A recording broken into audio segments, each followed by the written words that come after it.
What's going on, everyone? This is Gaffney for the United Devils, and in this video we're going to do a very different type of speculation video, and we're going to talk about what United could look like if the manager was actually backed. So we're actually going to talk about Ollie in this situation, obviously our current manager.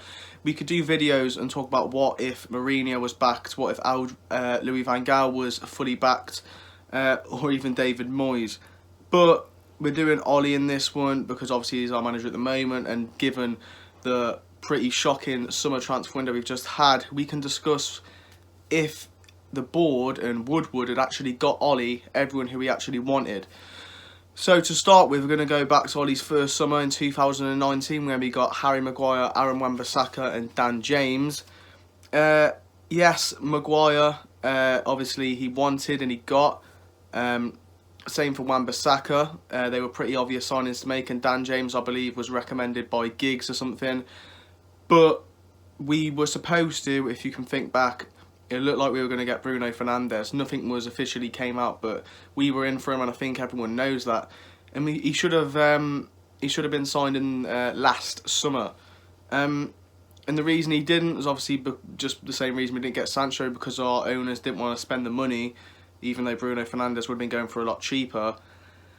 But let's go back and say, okay, so imagine we've got him and Bruno was signed in the summer. This sets us up massively for last season. We managed to pull through and finish third when we got Bruno. We didn't have him until January, and that was the end of January. Pogba was injured, Rashford was injured, and Martial got injured, amongst other injuries. So let's imagine Bruno signed. We would be doing much better up until the point in January, where at that point we wanted Erling Haaland and we failed to get him. So obviously he ended up going to Dortmund. We were in for him because he was going cheap, but let's say the board actually get in there quick and we get him before Dortmund have a chance to speak to Haaland. So I want you to imagine we have Haaland by January this year. So, you know, obviously the one where we got Bruno, and we got Bruno in the summer. Imagine how our team looks at that point. I think we're not going to, obviously we wouldn't have challenged Liverpool for the title, but we would have been in a much better position. We would have had Martial and Haaland as strikers. So I want you to imagine that. We would have had a dangerous option coming off the bench, whether it was Haaland or Martial, depending on who's starting. We've got Bruno, Pogba and Matic for the whole season.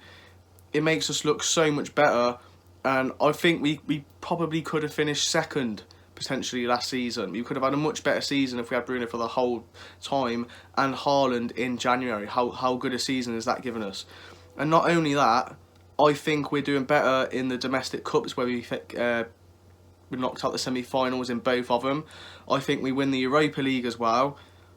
So, yeah, we're in a much better position. And then I want you to imagine we're back in this summer. We've already got Fernandes, we've already got Haaland. So we wouldn't have signed Cavani, we go straight in for Sancho. Then I want you to imagine we have Sancho. So they're both really young up-and-coming players. Two of the best young players in Europe, without a doubt, I think anyone can agree on. So imagine that as a team. So you've got Haaland, Sancho, you've got Rashford, you've got Martial, you've got Greenwood, Pogba, Fernandes. And how good is that team going to be? I think you can potentially say we're having a title challenge this season because we've got Sancho, and then as well a player that Ollie wanted to bring in. Ollie's main targets for this summer was Sancho, Upamecano, the centre-back from Leipzig, I'm sure you will know, Jack Grealish, and Jude Bellingham, who also snubbed us for Dortmund. So if we're successful and we get all of these players, how promising is our team looking? We're looking like in the next 5 years, we can challenge for silverware in Europe and obviously in England as well. Bellingham, Sancho, Haaland and Upamecano. Just imagine. Upamecano wouldn't have been particularly expensive, and neither was Bellingham.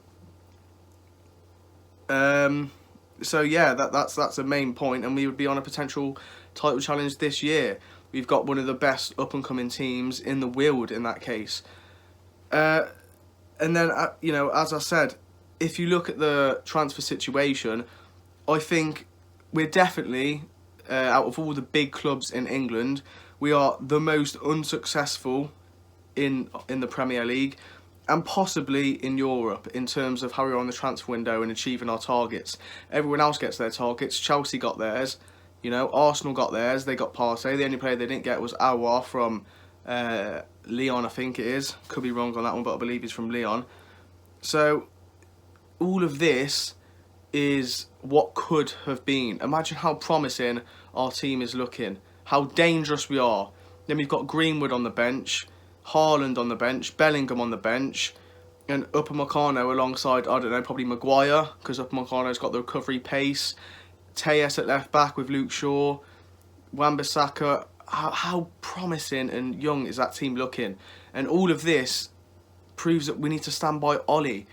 Ollie's targets were the right signings. I can't think of any better signings we could have made other than the people who he's targeted for us to sign. You don't need to be a mastermind to, you know, figure out that they would be good signings and that they would be promising. But yeah, and I think we need to stand by Ollie, because no manager who comes in is going to change that. If Poch comes in, he's going to, you know, maybe get backed for one transfer window and then we're going to fail again for the rest.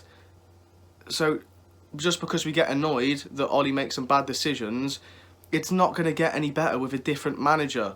Look, all of this is obviously just an opinion. It's a bit of it's fact, but a lot of it is just a strong opinion.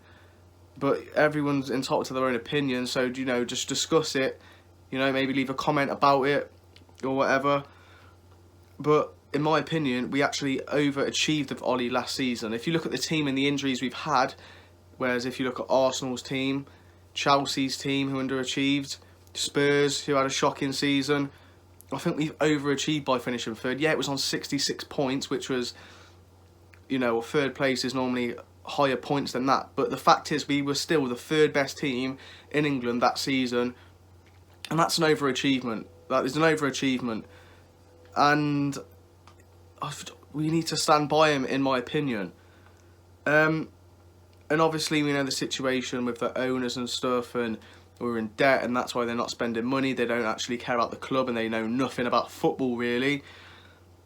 But if we you know, call Ollie out and we keep saying we need to sack Ollie, if we're saying Poch in, it suits the owners, it suits the Glazers. That's what they want to hear, because they've manipulated the whole picture through transfers and how it's all been, and they're gonna try and pin it on Ollie. That's why you've had this stuff coming out in the media about Poch in.